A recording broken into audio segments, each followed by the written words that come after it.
Good morning.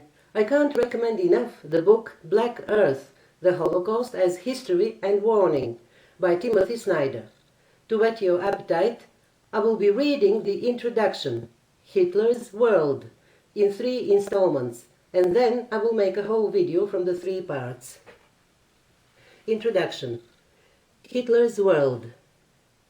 Nothing can be known about the future, thought Hitler, except the limits of our planet, inverted commas, the surface area of a precisely measured space, closed inverted commas.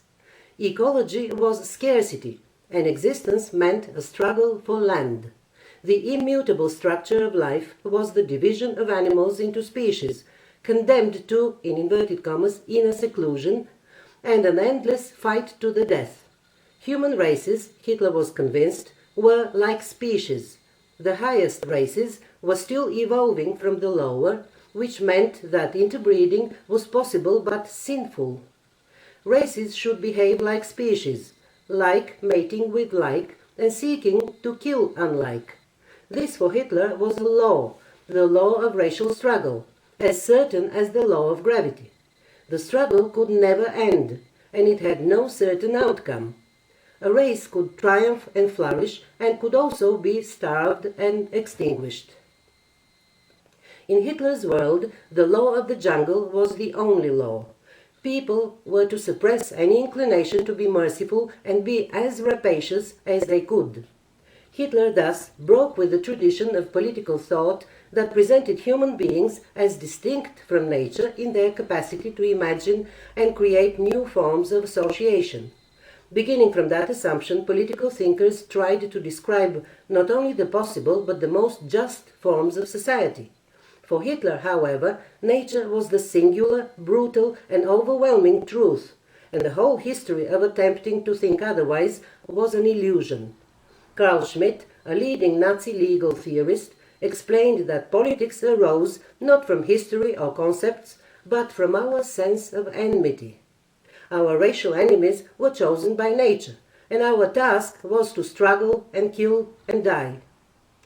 In inverted commas, nature knows, wrote Hitler, no political boundaries. She places life forms on this globe and then sets them free in a play for power, close the inverted commas. Since politics was nature and nature was struggle, no political thought was possible. This conclusion was an extreme articulation of the 19th century commonplace that human activities could be understood as biology. In the 1880s and 1890s, serious thinkers and popularizers, influenced by Charles Darwin's idea of natural selection, proposed that the ancient questions of political thought had been resolved by this breakthrough in zoology.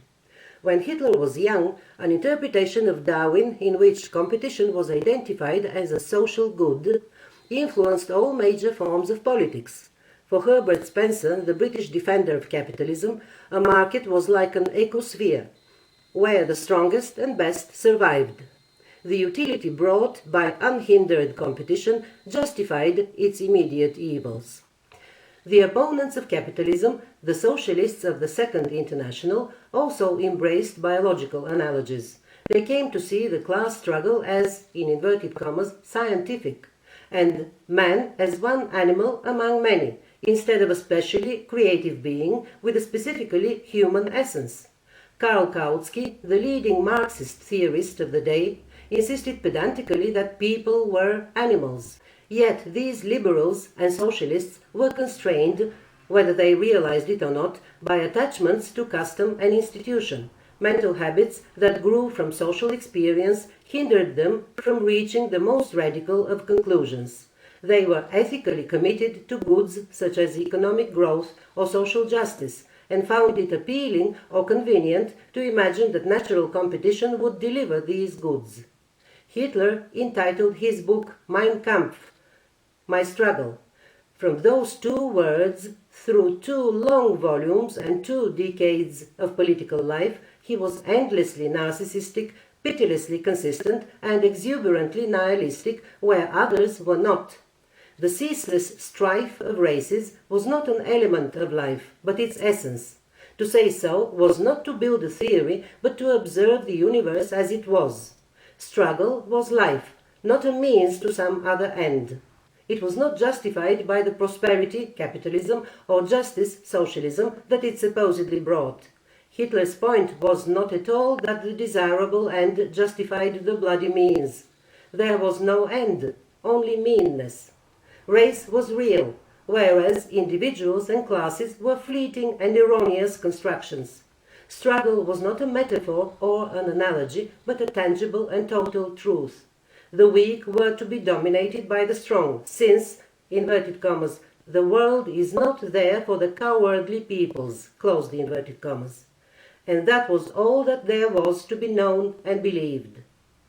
To be continued.